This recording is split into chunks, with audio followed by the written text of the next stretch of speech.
This is the history of NSIBIDI. This is the history of the ancient writing system of our ancestors, NSIBIDI. In this video, I will tell you how NSIBIDI came, who created it, who used it, how it was used, how and what it means, the coded language of NSIBIDI. I will tell you how the British tried to erase it, how they tried to paganize it, how they tried to demonize it, how NSIBIDI traveled to the Cuba and to the Caribbean.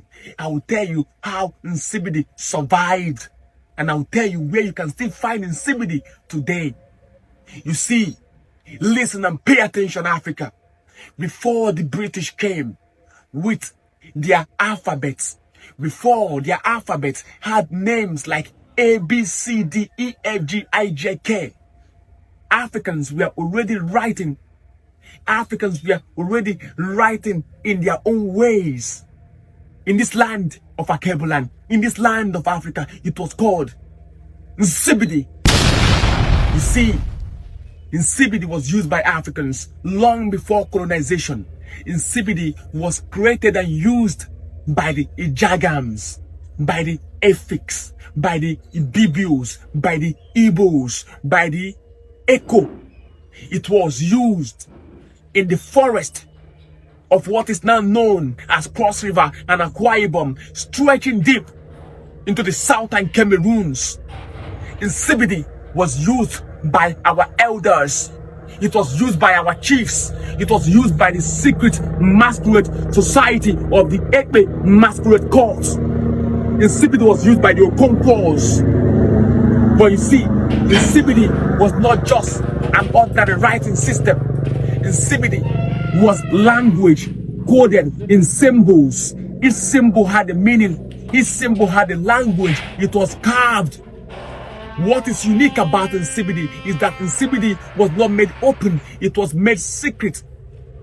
NSIBIDI was used to pass messages in meetings, and it was used to communicate to villages. NSIBIDI was used to document our history. That was what our ancestors used in this land of Akebuland. But guess what? When the British came, they saw NSIBIDI. They feared it. Why? Because they could not understand it. Do you know what they did? They called it paganism because they could not read it. They called it demonic because they could not understand it. So they tried to erase it from our school system.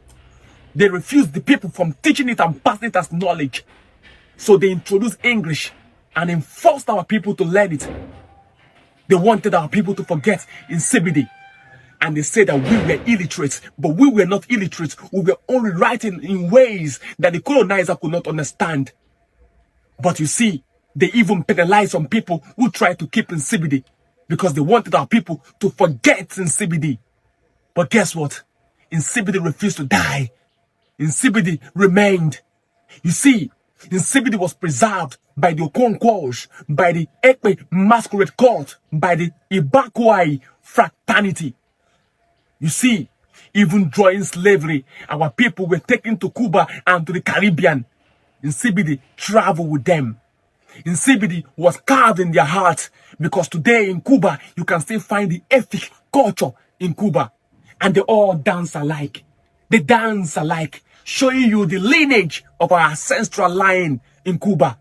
In Cuba, it was survived and was still used as a secret writing script of Abakwe fraternity. In our land today, it is being kept by the masquerade cult, the Ekpe fraternity. It is being kept, and you can still find it in the shrines and in the ancient writing system and culture and sculpture of our culture. You see, NSIBIDI was never lost. NSIBIDI is the silent voice of all those who refuse to forget. NSIBIDI was never lost.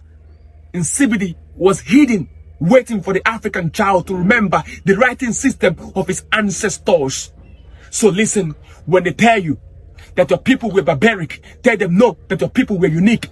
NSIBIDI was used in Black Panther to let the world know that we do not forget the ancient writing system of our ancestors.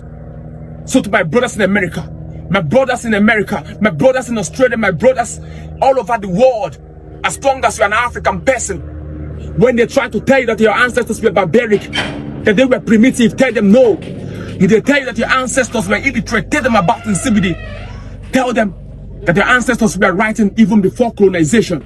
Because this is not just history.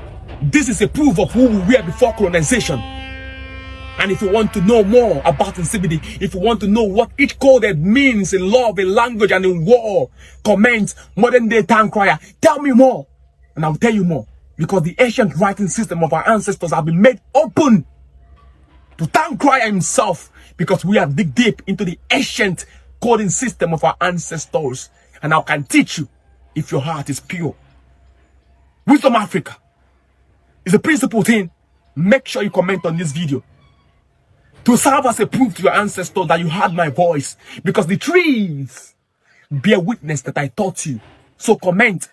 If you don't have anything to say, drop an icon of love for your ancestors who kept the secret writing system for you, for the town crier to teach you.